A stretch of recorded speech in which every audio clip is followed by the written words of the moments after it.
Hi friends, welcome to cine family 2. నువ్వు Nenu Prema serial ప్రముఖ star మా ఛానల్లో ప్రసారమవుతూ మంచి సక్సెస్ను అందుకుంటుంది. ఈ సీరియల్ హీరోయిన్ స్వామినాథన్, పవిత్ర వినాయక్, విక్కీ పద్మావతి క్యారెక్టర్లో చాలా అద్భుతంగా నటిస్తూ మంచి సక్సెస్ను అందుకుంటున్నారు. వీరిద్దరూ ఈ సీరియల్లోనే కాకుండా తమిళ్ సీరియల్లో కూడా నటిస్తూ బిజీగా లైఫ్ని ఎంజాయ్ చేస్తున్నారు. అయితే రీసెంట్గా Nuvvu Nenu Prema serial heroine Vikramaditya, Padmavati shooting location latest ఫొటోస్ను షేర్ చేశారు. ఆ ఫొటోస్లో ఇద్దరు సరికొత్త లుక్లో చాలా అందంగా చూడముచ్చటైన జంటగా షూటింగ్లో పాల్గొంటూ కనిపించారు.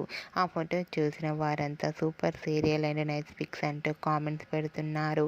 మీకు కూడా Vikramaditya, Padmavati shooting location latest photos మీకు నచ్చినట్లయితే మీ అభిప్రాయాన్ని మీ కామెంట్ రూపంలో తెలియజేస్తూ లైక్ చేయండి, షేర్ చేయండి. మరిన్ని ఇంట్రెస్టింగ్ అండ్ లేటెస్ట్ అప్డేట్స్ కోసం మా సినీ ఫ్యామిలీ 2 ఛానల్ని సబ్స్క్రైబ్ చేసుకోండి. Hi friends.